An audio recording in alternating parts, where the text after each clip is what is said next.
What is going on, guys? My name is AK back again with another YouTube video, and in today's video I'll be going over the Season 2 Reloaded patch notes that Treyarch posted on their Twitter just a little bit earlier today.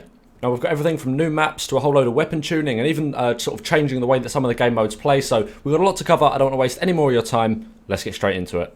So we'll quickly start off with the changes that are coming into League play. Now there's two main things that are changing. Number one is that the Overkill, or the Lawbreaker wildcard, is now being restricted, so you won't be able to use double primary weapon or a primary weapon sniper, any of those combinations in S&D.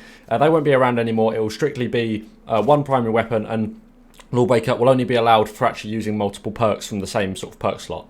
Definitely one that I'm glad to see. And second, we'll finally be seeing some suspension penalty for people that leave the games early and rage quit and stuff like that. They'll finally be starting to get some suspension for that, and also team killing, obsessive team killing will also give some suspensions. We're not sure what they exactly are yet, but according to the post, it says sort of repeat offenders will be punished more and more severely. Again, something that I'm glad to see. Now, I've also had a whole load of weapon tuning things come in. We've got some weapons that have been buffed and some that have been nerfed. So it's mainly going to be the competitive weapons we're talking about here. But number one, the Krig has actually had a buff. So the Krig has been made better, as well as the FFAR has been made better, and so has the Groza. Now, this could potentially shift up the meta that we're seeing right now. Right now, the FFAR is not actually competing in the meta. It's mainly a Krig, AK-74U, and QBZ in the North American and pro side of things. But with the FFAR and the Krig tuning, maybe we'll see a phasing out of the QBZ. Maybe they will no longer be sort of overpowered, and so might even be brought back into the game. There's a lot of things that we could see here. Now, there's also some info for you submachine gun players. We've actually had buffs to the Milano and the KSP, and nerfs to the AK-74U and the LC-10. So nerf to the LC-10, definitely one we wanted to see. That gun was ridiculous in pubs and league play, really annoying to play against. Not one that actually you would see in the pro scene, but still glad that it's got a little bit worse. But really what I'm looking at there is the nerf to the AK-74U. Now this is again the gun that all of the pros use. It's the one that is really the main gun used in competitive COD. So seeing that nerfed and not seeing nerfs to the MP5 as well as buffs to the Milano, we could potentially see some sort of big shifts here in the submachine gun meta. Definitely one that I'm going to be keeping a close eye on and letting you know when the meta's sort of been finally decided and what people are going to be using.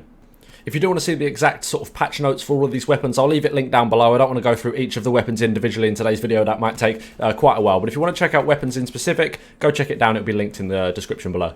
There was also something they put in there about movement, about sort of reducing the speed between standing, crouching, and going prone. Now, this could potentially be a snaking fix. I'm not too sure if it is. We'll have to see how that plays out. Maybe it's just a fluid movement thing. I'm not too sure yet.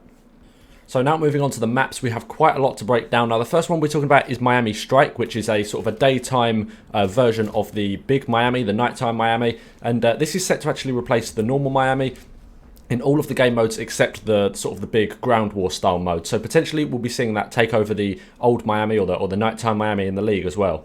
This hasn't been officially confirmed, but it's something that we probably will expect to see, being that in all of the 6v6 and maybe league play as well, that will be getting replaced. There will, of course, also be map guides coming for that once that does come out, so make sure you check out my competitive COD playlist, again, linked in the description. Once that map's out, and I've had a bit of time to give it a little play, I mean, it'll work pretty similar to the normal Miami, but once I've done that, there'll be a few extra map guides on there, so go check that out. We have also seen some slight spawn adjustments on Raid. We've also seen some spawn changes on Garrison, as well as an expansion to one of the control zones, if you know the one outside by the radar truck. Now you can cap it from on the stairs as well.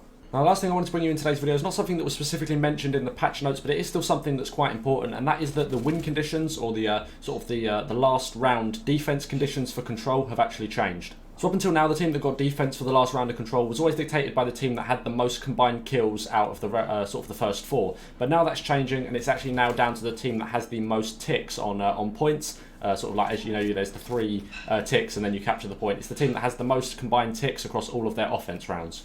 So this means the old strategy, if you don't think you're going to win the round, sit back and just sort of try and farm the kills. That's no longer the case, and instead people are going to be a little bit more aggressive, trying to get those ticks and actually trying to capture the points. Now also, for every tick that you do complete, it actually adds 20 seconds to the clock. So again, this is going to make offense on Control a little bit easier, which definitely for maps like Checkmate and Garrison is definitely what we want to see, and maybe we'll see a little bit more of a consistent win rate on offense. I still don't think it'll be ridiculously high, just because defense is still the easier one to win, but maybe we'll see it even a little bit more competitive, and hopefully that will improve the way it is to watch and play. But in terms of updates for competitive, that is about it for today's video. So I really hope you guys have enjoyed this and found this helpful. Of course, there will be more videos on this coming once we've actually had some playtime to see how this all plays out. I'll let you know about the new weapon metas and, of course, any new maps and updates and things like that. But as I said, hopefully you guys enjoyed today's video. All I ask is you drop a like if you enjoyed, and also subscribe to the channel to follow me on my journey to hopefully become a pro player, as well as stay updated with all things competitive COD. So thanks a lot for watching, and I'll see you in the next one. Have a good one.